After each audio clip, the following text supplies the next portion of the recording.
This week's episode of the Totally Rad Show is brought to you by the .tv domain name. Squarespace. And Netflix. Go to netflix.com/TRS for your free trial membership. This week on the Totally Rad Show, it's a trip down memory lane with the reviews of the movies A-Team and The Karate Kid. But in video games, we're talking about Blur and Alpha Protocol. And we're also talking about E3, which is happening right now. Three rad guys try to start new lives. In Reseda they reside. Beach party, high five. They meet Ali with an eye. Oh no, the Cobra Kai. With sand in their eyes, is this their demise? Bullied again, this time Miyagi saves their hides. With friendship in stride, karate and bonsai. Now tournament time, no mercy he cries. Swan kick to the eyes, it's the Totally Rad Show.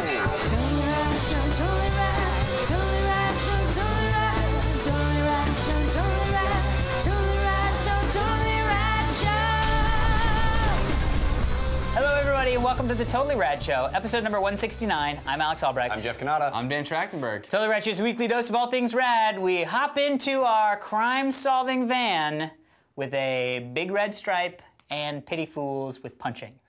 Scooby-Doo, obviously. Scooby-Doo. I was going for Scooby-Doo, and then I was thinking A-Team of kicked in. Something McGruff. What's his name? The Crime Dog? The Crime Dog? What's his name? Something McGruff. McGruff the Crime Dog. Oh, I thought it was Scrooge McGruff. That's Scrooge It is like McDuck. Rough McGruff or something. Anyway. Anywho, we are talking about A-Team. Also, we're going to be covering... Mention a little bit about Karate Kid. yes, Dan saw it. Awesome intro lyrics. Yes. Of Karate Kid, rivaled the ones I wrote. Written by Adam Ott. Stay tuned. Thank you. Yeah, thank you to Yes, Adam. thank you. And stay tuned for the end of the show to find out how you can submit intro lyrics. Correct. And of course, the background you're looking at right now Fist is, pump of justice. from Michael McConaughey. He sent it in a long time ago. It's badass, time though. ago. It is Pitying Fools, I believe. It is. Yes. Liked it. So thank you for sending that in. Before we get into the show, I want to briefly mention I just got Facebook messaged from my old boss from the equipment room at Temple University, Nadine Richards. She So said, shout out to Nadine. yeah, because I'm sure you guys have something like this in your life where, like, every once in a while I'll remember them and I'll do a search for them on Facebook or MySpace. Yeah. I've literally year after year, twice a year, I've been like searching. What is Nadine up to? And she says she's been watching the show this whole time. Amazing. So if she's watching this episode, I miss her so much. This is the one she skips. Yeah, I know. Of course. Always Anyway, happens. It was a she always blast skips the working with her. 69s. Let's do it. I don't know what it means.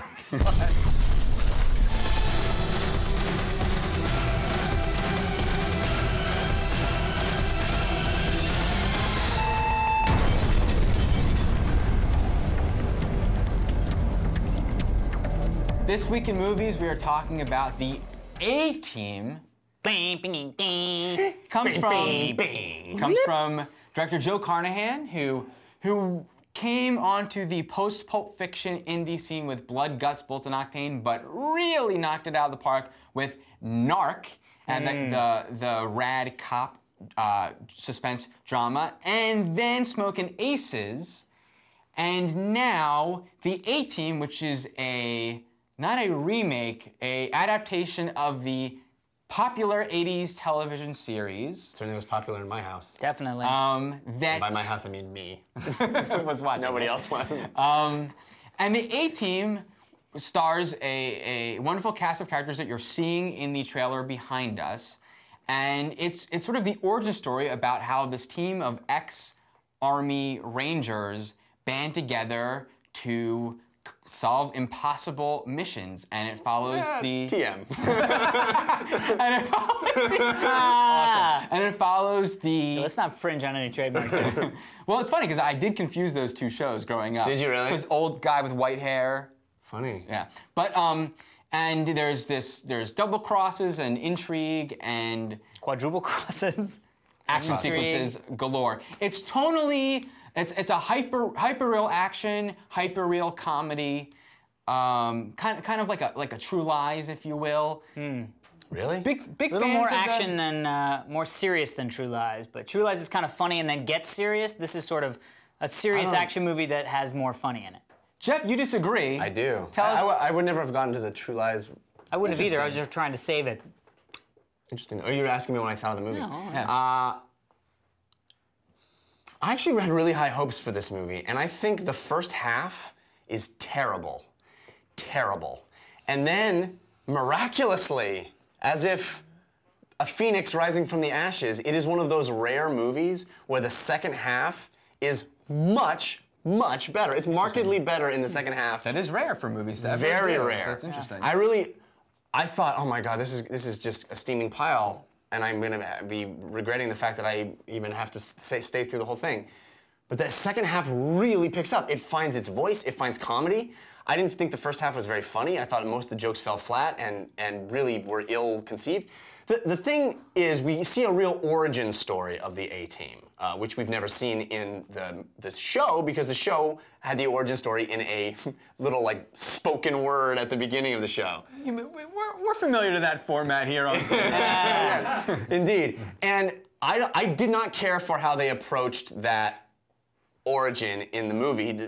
The way we meet these characters, the way the characters meet each other, I found to be really the least interesting way that all could have happened. I had always assumed that, you know, Hannibal had been the leader of this group and they all became extremely loyal to him through some situation and then, you know, found themselves in hot water and had to go out on their own. That's not how the movie portrays it at all. There's really no reason for them to become loyal to him. He just decides that they are loyal because they're Army Rangers, Airborne Rangers. And I thought all that was handled really clunkily and really bad. But there's a point at which, like, there's this high-rise sequence that really is fun and interesting and inventive. And the action is way over the top for the whole movie, and to the point of being preposterous. But at a certain point, it becomes fun.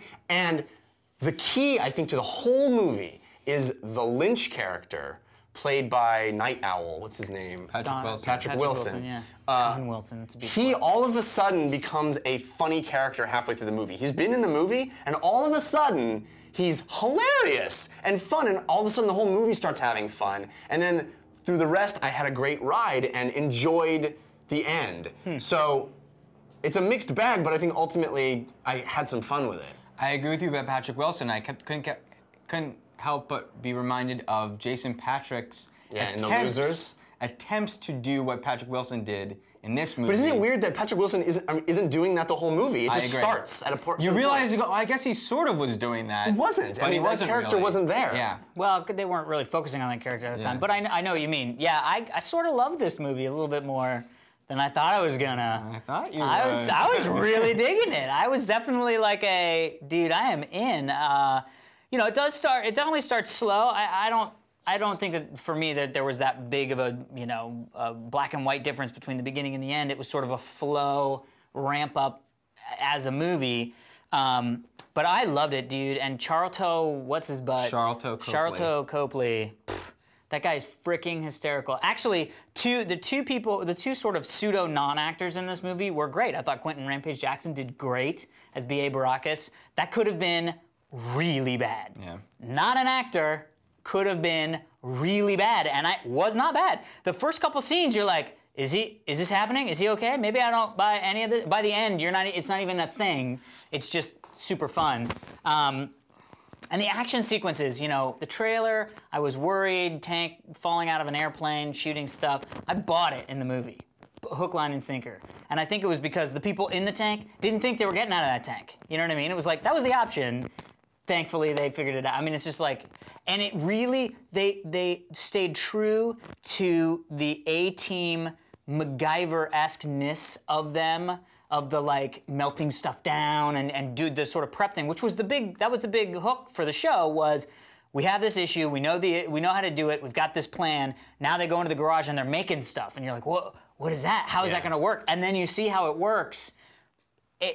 They were really true to the show in that way. I had a blast. I really kind of loved it way more than I thought it was. It's silly, it's explosions, it's funny, but it was fun, man. So, interestingly, I was You didn't know that about the A-Team? Because I was a huge fan of the A-Team growing up, despite never having seen an episode. I was not allowed to. My mom, for some reason, Your mom. deemed that show inappropriate. But I would buy stickers. I would buy the novelizations. I would read about it. Of course, novelizations. I would, whatever. They're like picture books, you know. Yeah. That like show. Yeah, novelizations. That's what they're called. Highlighted the word you used. Thank you.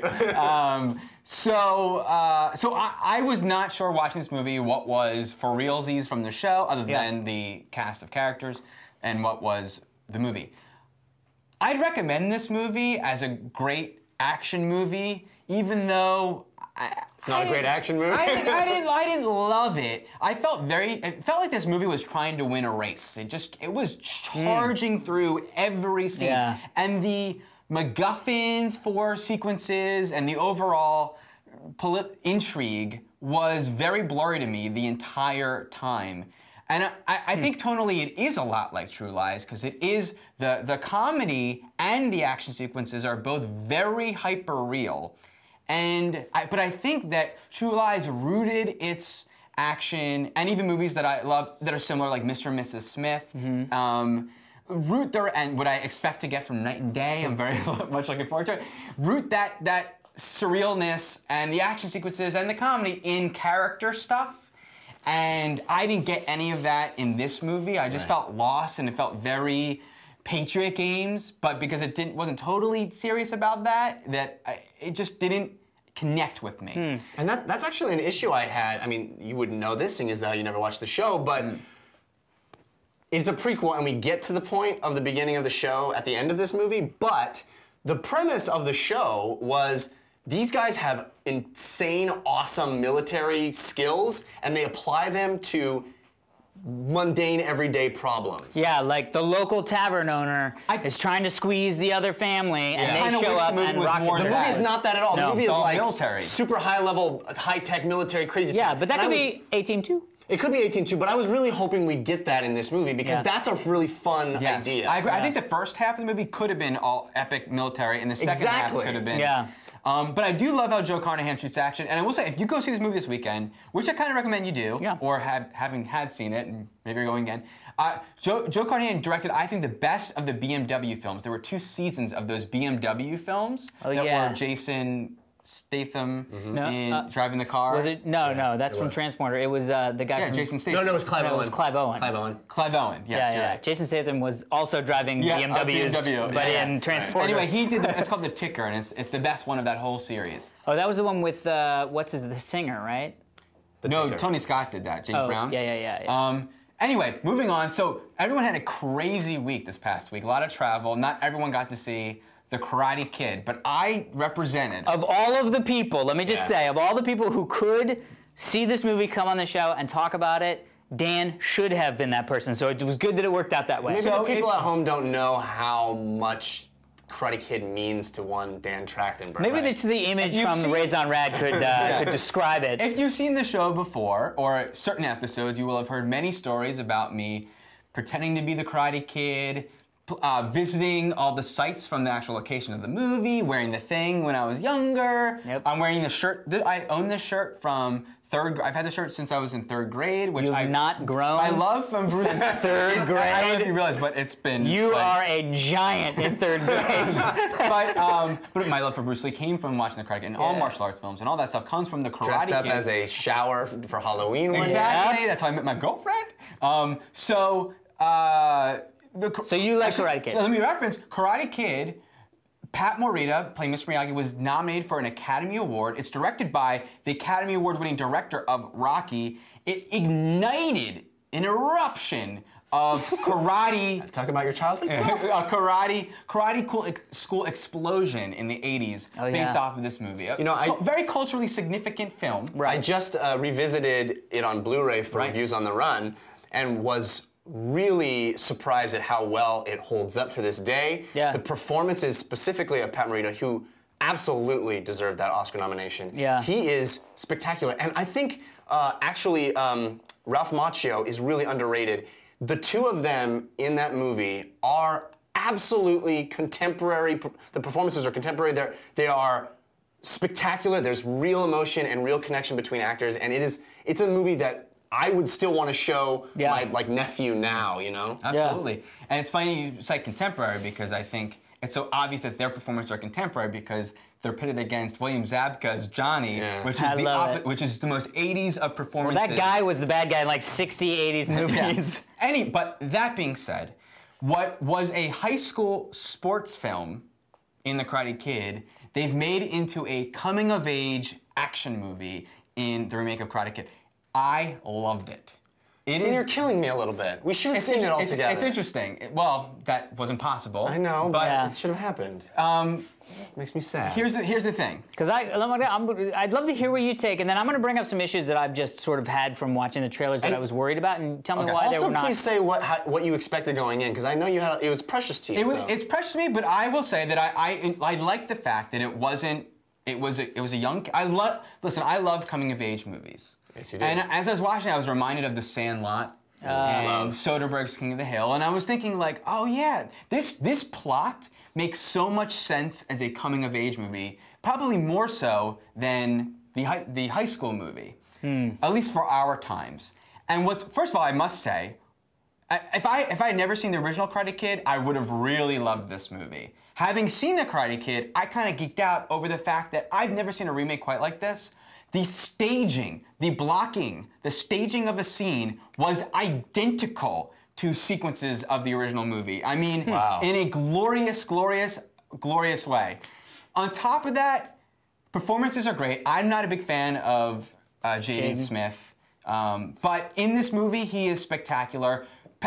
Jackie Chan is phenomenal. The fight sequences... I kind of want you to stop talking now. I just want to go see it. Well, the fight sequences are... Well, not an option. Yeah, the fight sequences are far superior to those of the original, as makes sense. Heresy. Yeah. But it is just a really good... It's a wonderful family film. We don't have a lot of great live-action family movies in our post-Pixar world, and I think this is a really special live-action family film. The only negatives I have with it, it's a little long, and a lot of that length is the romantic, the love story. Too young. Way too young. I should have felt the way I did about Kevin and Winnie. Unfortunately, because they avoided some things that were in the original, the love story is not as interesting, and the bad guy is around in the beginning and comes back in the end, but he's not a part of the love stuff. So you sort of forget about him, and that ending is sapped of a little bit of its juice. Yeah. But great movie. Interesting. I'm really Totally excited to hear you unexpected. say that it's staged in the same way, because that's going back to it now. I mean, I have love from my childhood on a level that is just pure child wonderment, but being able to come back to it as an adult and look at it analytically and with a more sophisticated eye of filmmaking, the way that the film is shot, the original film is shot, is so spectacular. Specifically, that last tournament sequence and where the camera is and how we get to see that action. And how, I mean, there are so many incredibly powerful moments because of where the camera is. You know, it's easy to say that last kick because it's low angle and you see it and the way it's set up. It is stirring, and I still get, you know, and the cut to Pat Morita and his nod when, like, it still chokes me up. There's also a great sense of humor in this remake. I think there are two different kinds of movies. The cinematography in the original Karate Kid, we were saying where the camera is. There's so many. This is a John G. Avildsen thing, as you can see in Rocky. A lot of one takes. Yeah. A lot of all shot in real locations and naturalism, and that is also happening here in this Karate Kid. When you say one take, it's not really one take. It's one shot. It's like using the wide or the two shot. Well, they could have done 20 takes, but you know. Yeah, I mean, it's sort of vernacular, like Children of Men. It's the one take, the oneer. You know, that's what we say. You know, it's like I think it could be confusing to people as well. Right. It would be confusing to me. Well, either way, I'll have to check it out now. Yeah.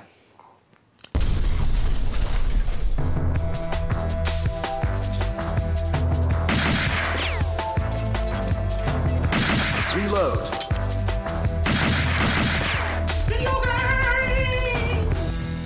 Yes, E3 is this week, but there are a couple of games that have come out recently that I would like to talk about as well. The first is from Sega, and it's called What are you doing? H3? No, I just did that. I did that. I just did that. You can't do it now. It's I fake. saw you trying it. I think you just did no, it I backwards did for the it. audience, though. Done. What? Oh, so you switch your hand, you switch your arms rather than. Okay, the first is from Sega. It's called Alpha Protocol, and it is what they purport to be an espionage RPG.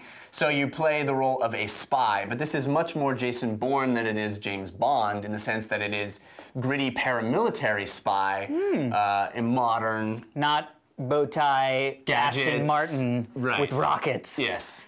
That's a fun game. Yeah, it would be fun. It's called Spy Hunter. Ding and ding again. Anyway, sorry.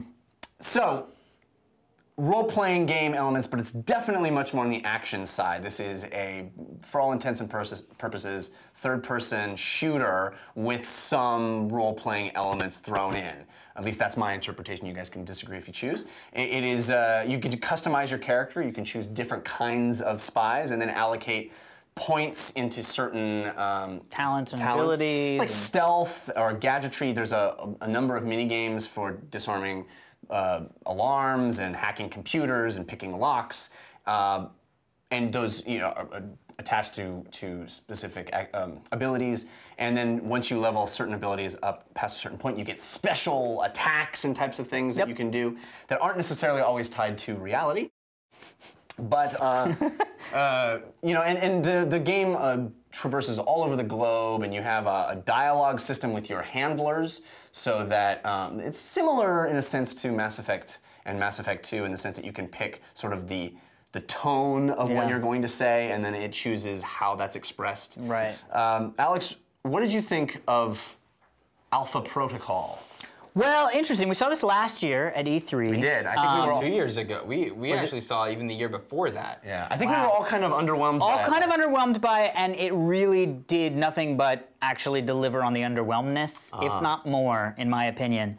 I think this game concept on paper is amazing, right? It's, hey, everybody loves Mass Effect 2. That's in space future. What if we did Mass Effect 2, but a Splinter Cell-esque third-person sort of stealth / shoot-'em-up kind of spy espionage thing? Yeah.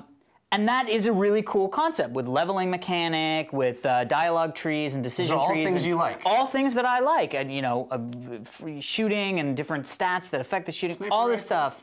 stuff.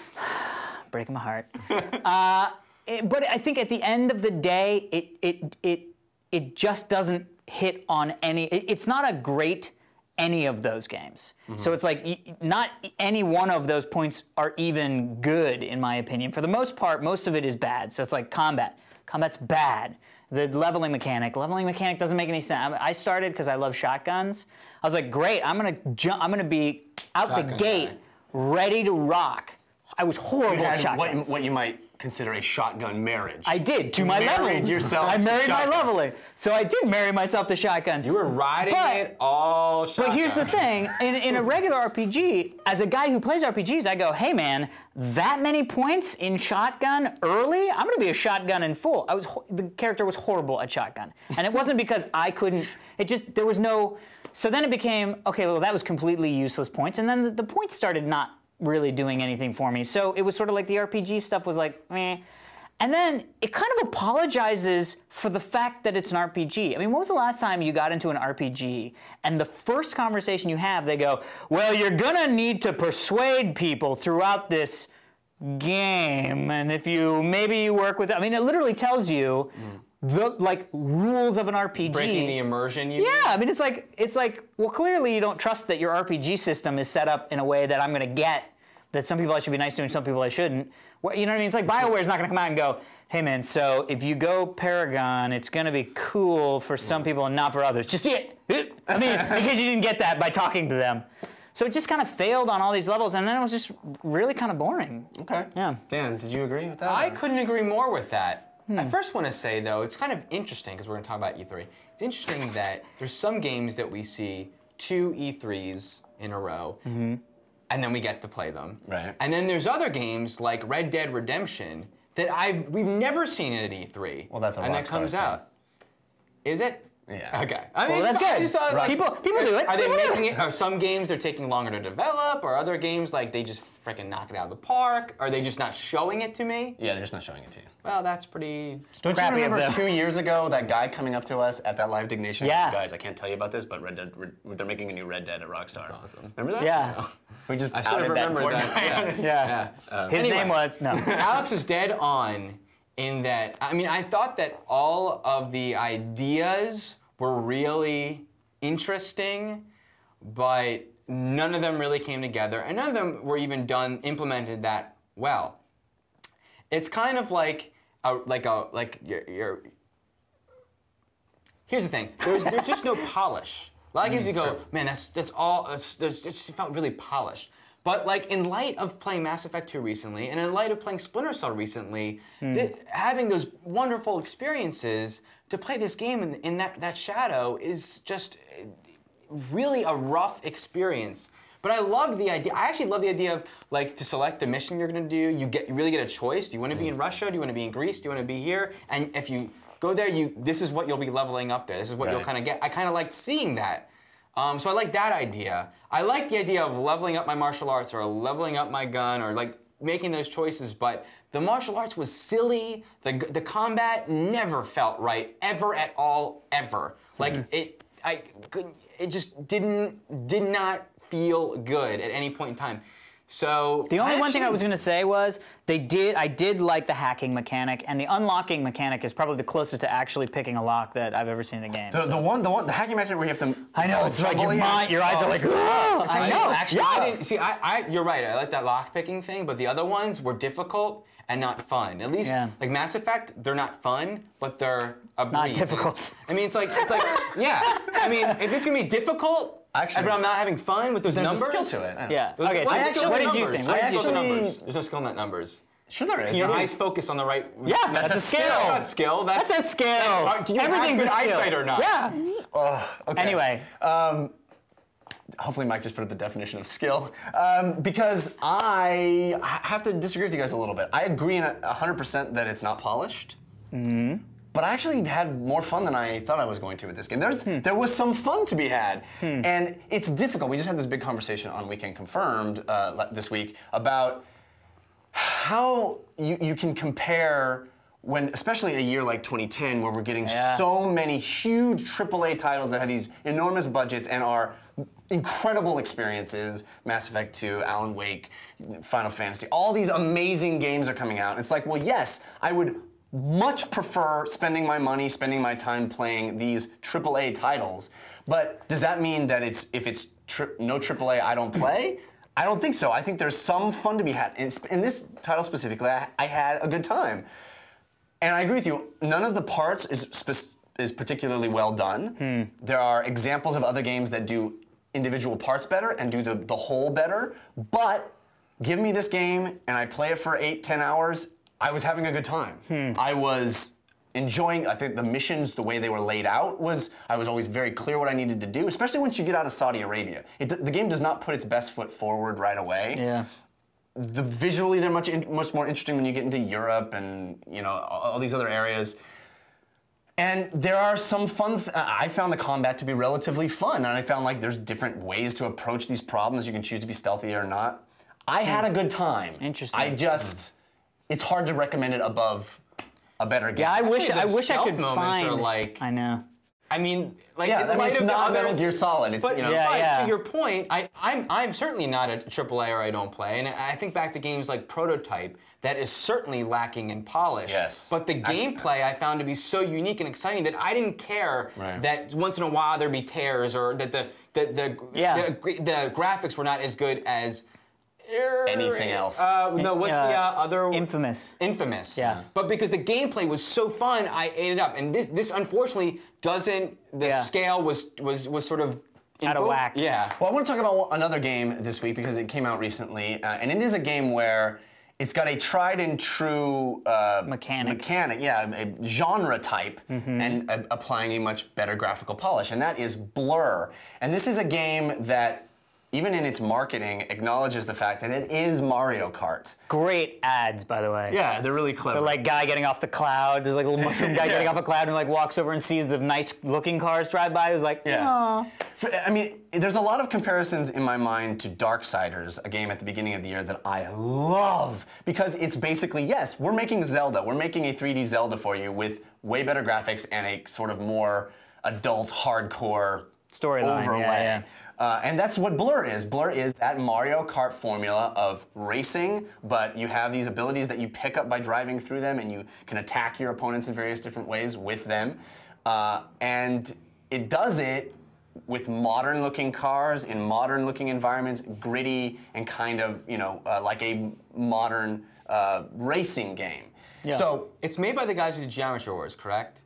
Bizarre Worlds, or Bizarre. Yeah, Bizarre I believe it Creations. is Yeah, done by the guys definitely. who did Geometry Wars, because and that's Bizarre what's Creations so, definitely did it. I remember see that yeah, that's pumpkin the with guys the who did face. And yeah. that's what's so great. I mean, if you're trying to get a handle on what this great graphical overlay, it is like that Geometry Wars, like the warp that you put Yeah, the on sound, people. Yeah, too. like Yeah, it all yeah. just I love this game. This is a great racing game, and all the abilities are fun. The way you get to use them is fun. They're not just the Mario Kart abilities. They're like different kinds. Right. Yeah. The sideways shockwave, like they all.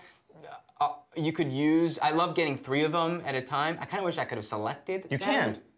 You can push over, or maybe it's a bumper button, but you can. I was doing it all the time. Were you really? Yeah, you. I actually highlights it. thought maybe I can do this, and I experimented with button pressing. It's and I did either not the get it. D-pad or the. It's been a. Interesting. You honed that skill. I love I it. did not. And what is really spectacular about this game is that there were so many different levels and aesthetics for this. This was the problem I had with Split Second was I was in this kind of universe all the time, and I always say this about games. Yeah. But this really gave me variety. I was shocked at how much variety in levels I was getting. Now I'm in a different place. Now I'm in a different place. Now I'm in a different place. I loved it.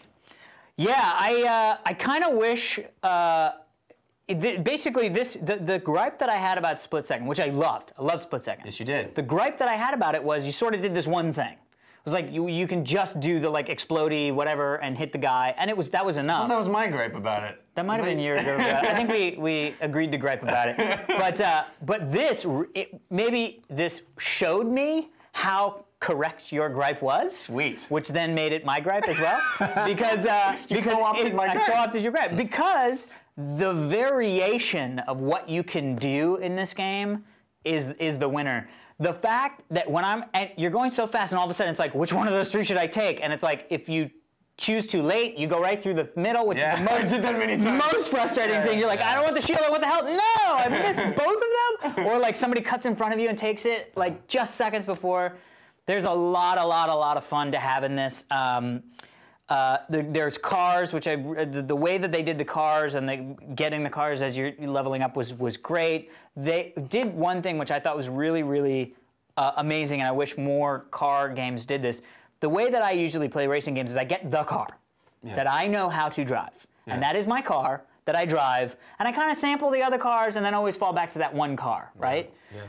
This game really, depending upon what track you are playing, if you don't get an off-road car for the off-road track, you're not going to win. You're going to be 20 out of 20. Yeah. You know what I mean? And I found that out the second match. I was like, Jesus, this got hard. I like won the first one. Interestingly, that I don't know how deep you got. I don't know how deep I got, but that kind of only happened on that second car. Oh, interesting. Then I got a really fast car, and I was like, well, I can never not use this fast car. Well, no, I did the same thing, but then I had to go back. So I had like the truck. I had like my guy for off-road, my guy for on-road, my guy for really fast. Anyway, all that stuff was great. I think the thing that really sold me on this game, and this may be the first time that this mechanic that has, I know, been in hundreds and hundreds and maybe even thousands of games before, but for some reason, this was the only time it locked into this guy, was at the end of every match, there was a list of the 3 people on your friends list. Oh, it was awesome.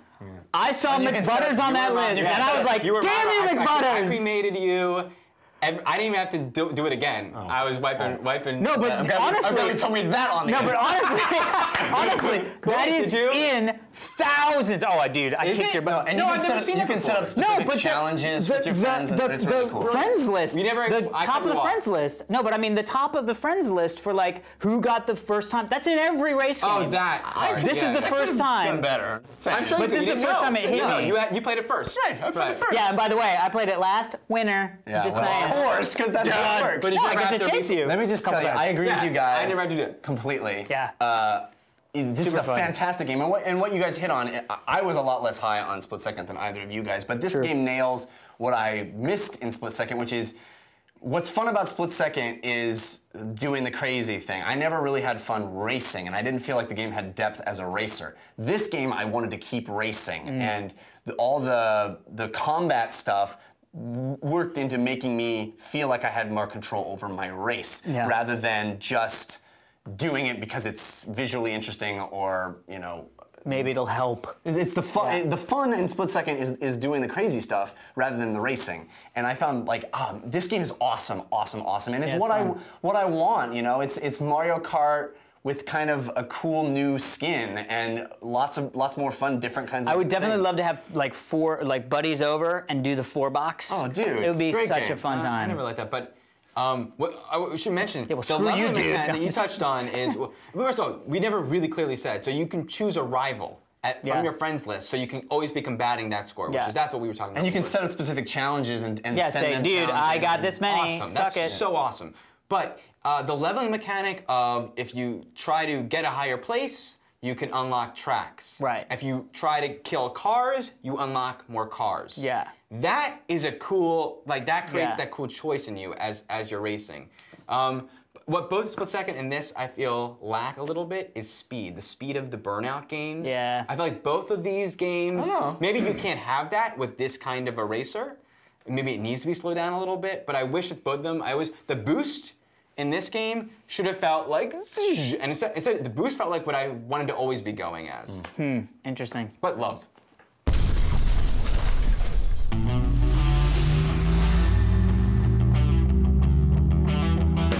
So it's E3 time, and we're at E3 as you're probably watching this. You're probably inundated with E3 news. So right Stuff now, has already been announced that will blow our minds.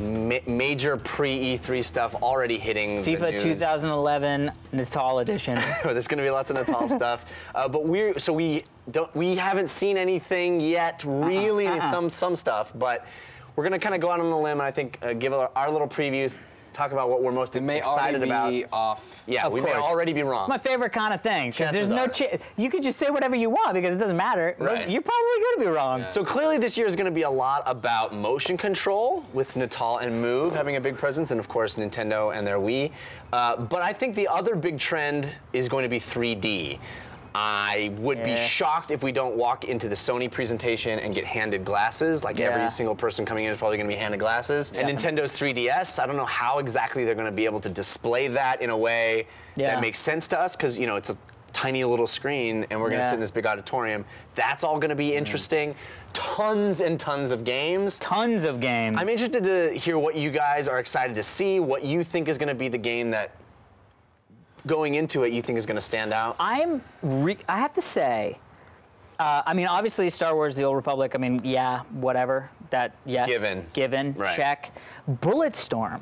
Yeah. I am the most interested about Bulletstorm. Why is that? Because I love what Cliff Bleszinski and the guys over at Epic. Well, he's not involved technically. It's People Can Fly is doing it. It's Unreal Engine game. Right. Well, but it's basically taking this genre and style of the Gears of War stuff and bringing it into a sort of more comic first-person shooter, which I think could be. I mean, it could be the next. It could be very fun. They also took the leveling mechanics that we love, the XP that we love in Call of Duty Modern Warfare, and I'm hoping. I think they're applying it to the single player, which they haven't done yet in Call of Duty. I'm still waiting for that. You know, I love that XP is so gorgeous to see. Dan, I know you're excited about Last Guardian, as am I. That is the known thing that I am. Well, it's known that it exists. It's not known that it's going to have a big presence. We Right. certainly haven't heard Yeah. a lot coming You'll in. know why I said it in a second, but yes, I am. Ico and Shadow of the Colossus are my favorite games of all time to this day. So that a new game from those people Yeah. is very exciting. The idea that last year we got a trailer, this year we may get to see some footage. Yeah. Awesome. Yeah. Because every year at E3, there's something that I didn't even know existed until that day that blew me away. It might be a hardware thing. It might be a. I'm excited for the 3D. It might be like an S? iPad but version I'm- of the PSP. Yeah, but I'm excited for. Is there going to be a new PSP that's all touchscreens? So the rumor now, everybody seems to think that there won't be a new PSP announced. Interesting. guess It there could was really go one. either way. each year, but Are you guys excited about? Well, the PSP Go really I just want kind to of say came and went, didn't my it? favorite thing of last it's year still has there, ever but- Hasn't made a before. big splash. Yeah. A Flower, right? Yeah. And the Pixel Junk games and all those types of games. Those are the things that blow me away. The other games I'm like, oh, that'd be fun. I'm excited to play that. But boy, oh boy, those are the games where I'm like, Yeah. what is that going to be like? Yeah, last year we got the big Shadow Complex announcement. Yeah. We Right, ended and up that, loving. and that was my favorite. So like, Yeah. I'm really excited for whatever the thing I'm not well, expecting. we're probably is. going to get Infamous 2. Yeah. I was on the cover of Game Informer this week. Yeah, we'll probably Yeah. get a new Zelda from Nintendo, Yeah. which could really Could be blow me interesting. away. And would I love I would love. I know. A Zelda on an Xbox. Like Yeah. I would love it. You mean if maybe Darksiders? Nintendo's. If maybe no, but maybe if Nintendo.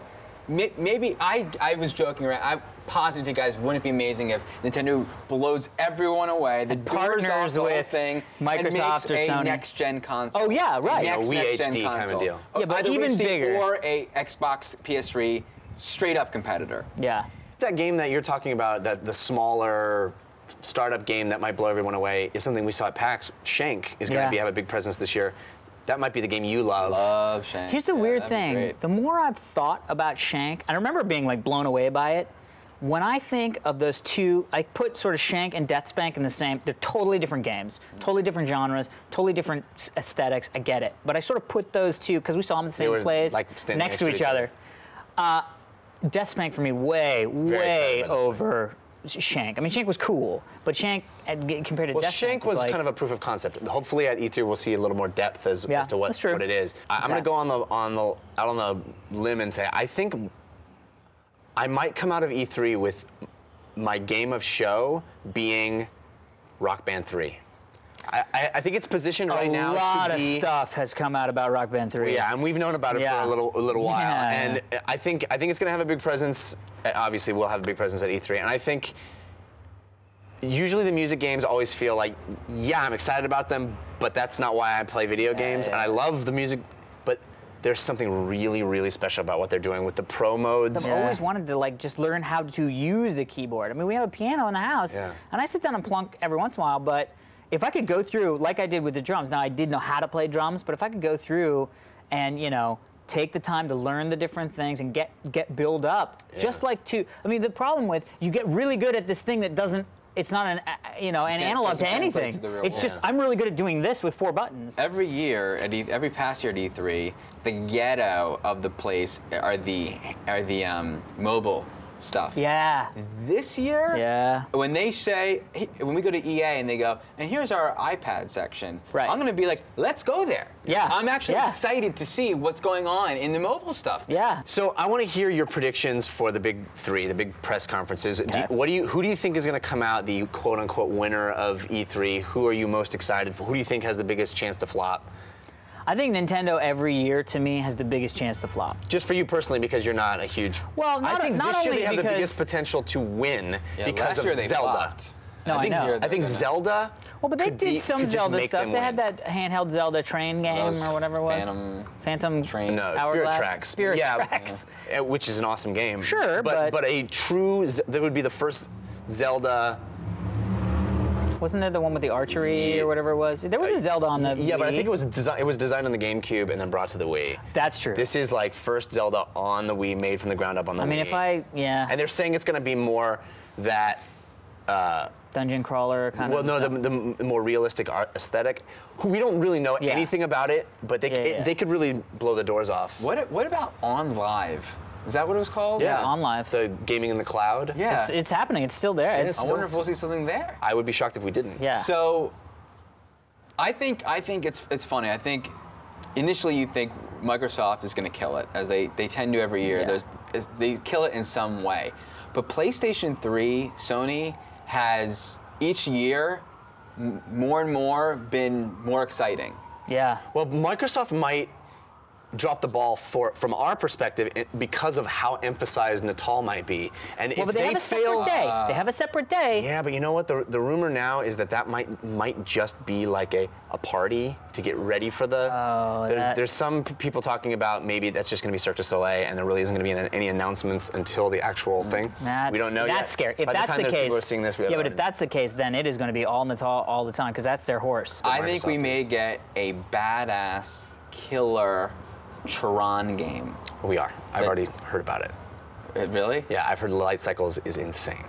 Amazing. That's what I'm so excited for. Like not in a hokey movie tie-in game. I feel Yeah. like an originally awesome game. Well, Yeah, because I've that heard was the it's- same. I mean, it's an Unreal Engine. I don't even know if I'm allowed to talk about it. I'm sure by the time this airs, we will be fine. yeah. But Fingers crossed. Boop. It's a Awesome. boop engine. you know what I've actually heard Awesome. is really great, talking about Nintendo, is Epic Mickey. I've actually heard that's really awesome. Yes. Yeah, we saw that last And we've year. already got an announcement of a new Yeah, new Red Oh, Faction right, game, which I love the first one. Oh. Or not the first one, but the latest Guerrilla? one. Yeah. Yeah. Who do you think is going to come away? I think Sony has the ability to lay out a huge number of games that we would all be excited course. about. I think Little Big Planet 2's presentation probably will kill it. Yeah, Infamous 2 might do some really crazy But stuff. not, we don't have, Sony last year had those original IP, the Uncharted and Heavy Rain. well, were like- we just Infamous, named Little two. Big Planet, those are both Little Sony. Big Planet, yeah, Little Big Planet. Infamous. Infamous. Sony And there may exclusive. be a Infamous new is just not Uncharted to There me. may be a new Oh, well, no, Resistance. yeah, Well, yeah, nothing's yeah. Uncharted. Yeah. Yeah, right. Well, That's maybe the they'll. point. Last year we got a sequel to Uncharted. They're going to have a ton of big I'm stoked. games. Do you want a PSP2? PSP 2? Yeah, I don't need PSP. one. I don't need it. I don't mean, need another handheld now. My bank account doesn't want it, but Your face wants it. I don't know if there's some sort of touchscreen aspect to it. If it's new. I don't care if it's smaller, thinner, or different color. But if it really is, But are you innovative carrying in around? some But way. now that you have an iPad and you that's- have an iPhone, are you going to carry around? Is there a game that's big enough on a handheld to get you to put your DS or your PSP in your bag? Right now, for me, that doesn't exist. right? Well, I don't know. I mean, Do you know what I mean? Like, why? I would rather see. I don't put my iPad in my bag either. I mean, I think it's like it has to be like the iPad, but even newer than that. It has to be another see. step. Yeah, all right. So if it takes what we got in the iPad touchscreen, but in a new way, or even if it's just super high end in a way Yeah. that the iPad isn't or can't be or whatever it is. Maybe I just don't do the handheld gaming as much as I'd like to. Yeah, well, I don't much think, as I don't think as I any think of I us would want to. Yeah, I don't think any of us do until an awesome game comes out, and then we love playing. And I'll That's pick up true. my PSP or my DS or whatever Yeah. more than I'll pick up the other things. Same with Yeah. my iPad. I get hooked Yeah, on the that's true. game, and so That's all true. it takes is that great Do game. you guys think that there is something that you could see with the Move or the Natal that will make you fall in love with those? I don't know what it is. I think I am hoping they come up with that because I don't know what it is. You want that because killer if it's app. just it doesn't have to be a killer app. It just has to be something different. I don't want to see all the Wii games Right. in high resolution. Right. I don't want to see That's kind of what Move Xbox might be. Sports. You think so? Deluxe. Everything I'm well, reading it's about archery. Move- It's like But I sword mean, but it fighting. looks like That's there's all some in games. It looks like there's some actual games. SOCOM, which I've heard is Yeah, not too good. SOCOM. All right. But we'll see more. I mean, Here's the thing. If SOCOM, here's the thing. Here's how you get me excited to play SOCOM on a Move, which is it's the old light gun stuff, but way more accurate. If I can actually get like a SOCOM rifle and move my guy around and then in space be moving this and seeing the guy move and shoot, that starts to get kind of interesting because it's totally different. you don't think there's anything that Move can do that'll get you excited? No, I for sure do. Like what? Anything. I'm excited. Dude, last year that was like one of the most exciting things was seeing that Move thing. I mean, it's gonna take me doing it to see if it's Yeah. actually fun. I'm more than gun stuff. I think if there's I'm wondering if really accurate the sword fighting thing, if that or archery, as precise as it seems that the Move is, if that will make it the thing that I don't even know that I want to be doing. But see, here's the thing, too. With all of those, like with archery, and maybe this is what I got onto with the SOCOM, which is I have to make a mental shift. I'm not actually using a bow and arrow, right? I'm using this weird stick and another stick and pulling them away as if it was a bow and arrow. Yeah. The thing that gets me excited is, and it's sort of unfair because you can't really do this because you'd have to have a peripheral for every single game. But the whole point is, if I'm going to get out of my chair and pick up something to emulate a bow and arrow, it should feel in my hands like a bow and arrow. It's like the keyboard thing. You know what I mean? If it's just two sticks and I'm pulling them in the directions that I would a bow and arrow, but there's ways. that's less. But that's less interesting to me because I'm not even scratching the muscle that I would use to do. You know what I mean? But there are ways to design your game, like Heavy Rain, where you're not actually doing I agree. the thing, Yeah, but the done. way it works, you're like, but Love it feels like Yeah. I'm there doing it. Exactly. So there's a way that like the stuff, contortion Exactly, and with they your fingers could to be get the doing that buttons with trying to the get. thing. Love it. I've always wanted, with Natal specifically, and Move to a lesser extent, I want that thing that isn't just trying to give me a simulation of something that I can already do in life. Right. I want something that's absolutely completely I'm with new you that there. I can't do unless it's this. It's that walk in the room and it goes, "Hi, Jeff," and boots up, and then you're going through the menus like this. Yeah. That kind of Yeah. that's the stuff I love. We've talked a lot about 3D Yeah. in movies, but we haven't talked a lot about 3D in video games. Right. Much more expensive proposition with video games, and Because it's a TV purchase. because it's a TV purchase and glasses and all that thing. And I know you guys and are. a monitor. I mean, you got to realize if I want a full 3D out my gaming life in there, It's a T- you're it's a talking a computer TV, a monitor, a new DS3D, a blah blah. You know what I mean? That's the thing. Is there? Are you guys excited about the idea of 3D in games? I am in the future. I'll be excited. Well, get for back it. here, man. We're talking now. get in the- back to No, the this is present. what I'm saying is like I don't want to be excited for it now because I don't want to have to go out and buy a new TV. Right. 'Cause it won't work on my LCD. When it comes time for me to buy a new TV and 3D is awesome, I'll be stoked to get the 3D Yeah. ready TV. But are you- right now, hearing that I can't even do that thing Yeah. and I don't even want to think about doing it because I do not Yeah, want to buy a new yeah, TV, I don't want it to be rad. I'm actually just not excited about it. For me, I don't want to. I mean, let alone, you know, I've played. I know it might have come along a long way, and I probably said this about movies as well. But I've played. I mean, we had those 3D ZD TV 3D thingies with Project Lore, and played WoW in 3D, and it's cool. But I mean, you know, it's still fatigue. I don't want to put on the glasses. Yeah. I don't want to.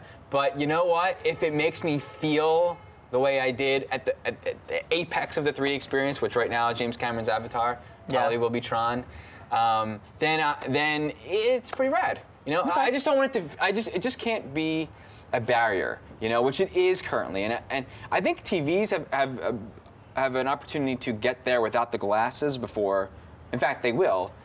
TVs have more of an opportunity to be 3D without glasses than the movie theater does. Yeah, that gets me 'Cause excited. and That that definitely is gets like, me I mean, that's excited. not going to be this 3D E3, maybe Yeah. 10 E3s from now, but we have to do this to get there. That's what I've been You saying. mean over and over and E13? over. E13? Yeah. 10 E3. So it's going to be exciting, Yeah. and we're going to see. We're going to have lots more knowledge in next week's episode. We're all gonna look like morons in Yeah. about a week. All right, let's see you at E3. All right, everybody, we want to take this opportunity to thank our sponsors. Got a new sponsor, .tv. New sponsor!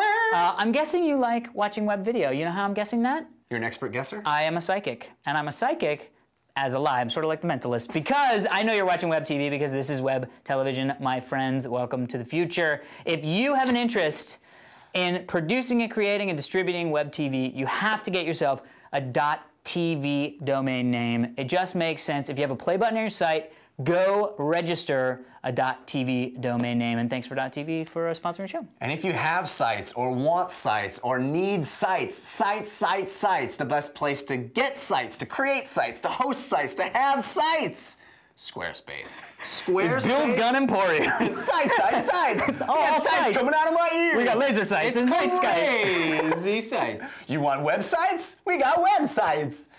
The website, the best place to host, have, create. Squarespace makes it easy, and Amazing. easy is my favorite word because what you see is what you get on Squarespace. You can build a site, you can just drag and drop stuff. If you already have a site, say on WordPress or any of the other numerous Yep. other places you Yep. can have a site, they have a one-click import tool that brings all the information that you have already, that you've already slaved over, that people have already visited your site and put comments, Yeah. etc., etc. On the Spanish version, it says muy importo. Muy importante. So that's Importante? very important. Very important. Importable. I apologize to Anyway, everyone who speaks Spanish. Squarespace.com. Squarespace.com. Use our promo code TRS when you check out. You get 10% off the lifetime of your order. Very cool. Daniel-san. And Netflix, where you go to rent movies and television shows online, subscribe, and they send you a DVD or Blu-ray in one business day, or you can watch it instantly on your PC, your Xbox, your PS3, your Wii, your iPad. Basically, any way you can watch something. iPhone 4. Yes. What's your iPhone for? Pretty soon. You know what I said? I said this on Weekend Confirmed, so it might be a repeat for some people who already heard this, but I think they missed Not it. a lot of people. They missed it. Yeah, not you guys. Ding! Ding. Go. They should have called it the iPhone. Oh yeah, I remember I heard that on Weekend Confirmed. iPhone. That's me. Damn, Trachtenberg. I highly recommend you rent the Blu-ray of the first 2 Karate Kids are out on Blu-ray. Have been re-released on Blu-ray. Highly recommend. Also, I'm going to now and forever be recommending you see The Lost Room. Because since we mentioned it, we have gotten inundated with, oh my God, it's amazing. So I'm going to mention it on You the didn't say any show. words right Still there. haven't played it yet. But it was thank you. Is that what we got inundated? Yeah. What you said was we got inundated. Inundated with blah, blah, blah, blah. But people actually wrote words to us like thank you. Yes. Yeah. So until I get an email or Twitter or anything that says, why'd you recommend that? It sucks, I am not going to stop. Oh, and I don't anticipate that ever I'm about to stopping. send him an email. Because I have yet to receive that kind of Awesome. information. And it's on Netflix. Yeah. And it's on Netflix. Amazing. Did you tell him where to go? I to didn't tell him where Netflix? to go. Thank you, sir. You're welcome, sir. So, netflix.com/TRS, you get a free trial. Very Sign cool. up there. Amazing. Also, if you have questions, maybe you have an iPad or an iPhone or an Android phone, and you wish you knew what kind of apps to download or purchase, check out App Judgment, revision3.com/appjudgment. I think it's daily, right? Isn't it daily? All throughout the week, they're talking about what new hot apps are out there, which is very, very good. All right, people, that is it for this week's edition a lot of the of Totally jinx. Rad Show. Next week, E3. Next big, week, big shoe. E3. Really big shoe. Really big shoe. If you want to send a Background? Oh yeah, or a theme song. Or a theme an song. intro. Lyrics, yes. Lyrics. Or the intro lyrics, you can write it out to us. You can send it to fans@totallyradshow.com. there's rules for those lyrics. In on the forums. Yes, they're very strict. Very, very strict. We like to whip you guys into shape. And TotallyRadshow.com for that. background's not strict at all. Nope. Loosey-goosey. As long as our logo's in there. You throw a fist with writing on it. Who knows? Fans@totallyradshow.com. All right, we will see you next week from E3. Dude, if you're going to E3, Don't stop the punch mid. if you're going to E3, wear a shirt. Ah, I Get it put from my Jinx. shoulder. Dan, you put my People shoulder. just go to E3. That's cool. Yeah. We'll be in meetings. We'll see There'll be them. people. We will see you. We will enjoy E3. All right, here we go. This week on the Totally Rad Show. This week on the Totally Rad Show, we're talking about the movies A-Team and the remake of The Karate Kid, and in video games, not only are we talking about E3, too long of a pause. That probably wasn't that long in actuality. This week on the Totally Rad Show, we are talking about the movies The A-Team and The Karate Kid. Hold on. I think there's a better. This week on the Totally Rad Show, it's a trip down memory lane with. What happened?